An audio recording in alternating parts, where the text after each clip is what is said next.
Pour les Russes, le 9 mai, c'est la fin et la victoire de la Grande Guerre patriotique.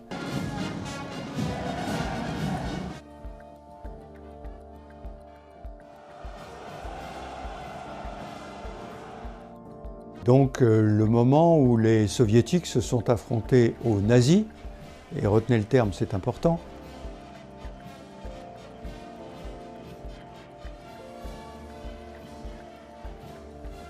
et qu'ils ont remporté la victoire, en particulier par la chute de Berlin.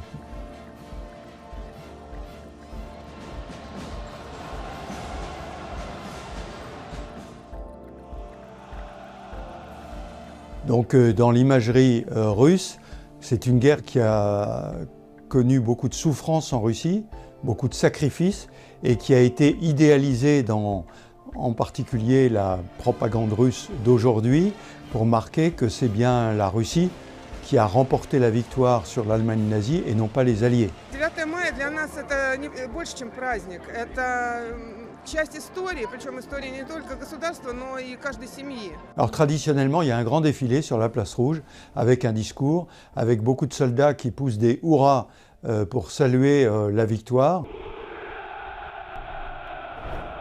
Aujourd'hui, tout le monde se braque sur cette date-là. C'est la victoire contre le nazisme et l'attaque en Ukraine était pour dénazifier l'Ukraine. Il est probable que le lien sera fait par le président Poutine. Probablement qu'il fera un discours là-dessus. Et c'est pour ça qu'aujourd'hui, on a l'impression que dans l'échelle du temps qui nous sépare du 9 mai, la Russie doit obtenir une victoire en Ukraine pour que ceci soit marqué sur la place rouge.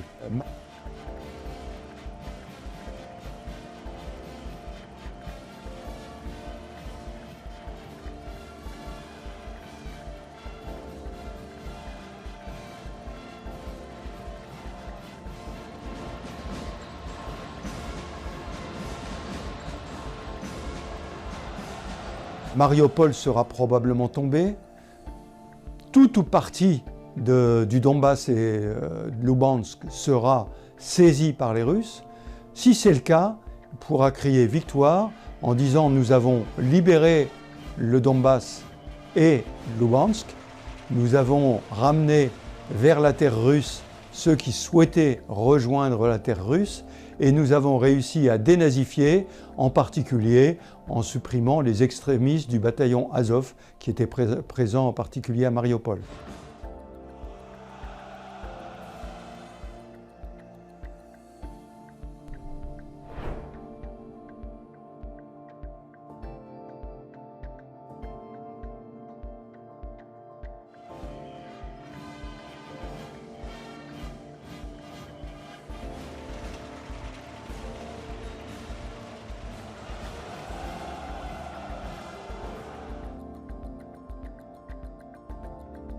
Donc je pense que c'est ça le discours. Россия последовательно отстаивает международное право, при этом мы будем твердо защищать наши национальные интересы, обеспечивать безопасность нашего народа.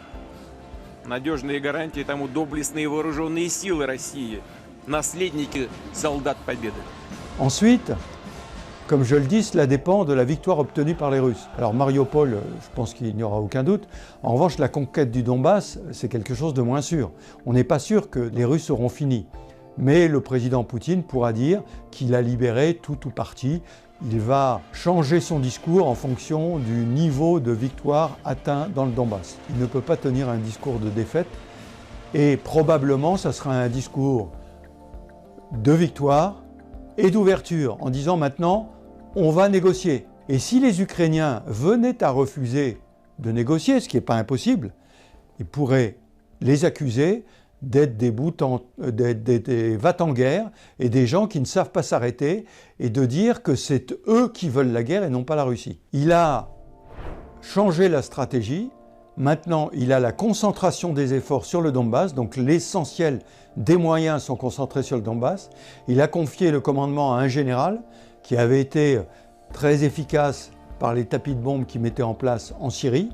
Donc c'est ce général qui a la responsabilité d'obtenir une victoire pour le 9 mai.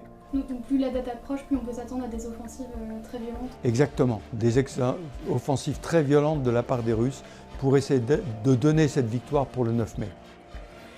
우리 핵무력의 기본 사명은 전쟁을 억제함에 있지만 이 땅에서 우리가 결코 바라지 않는 상황이 조성되는 경우에까지 우리의 핵이 전쟁 방지라는 하나의 사명에만 속박되어 있을 수는 없습니다. 어떤 세력이든 우리 국가의 근본 이익을 침탈하려 든다면 우리 핵무력은 이외의 자기 둘째가는 사명을 결단코 결행하지 않을 수 없을 것입니다.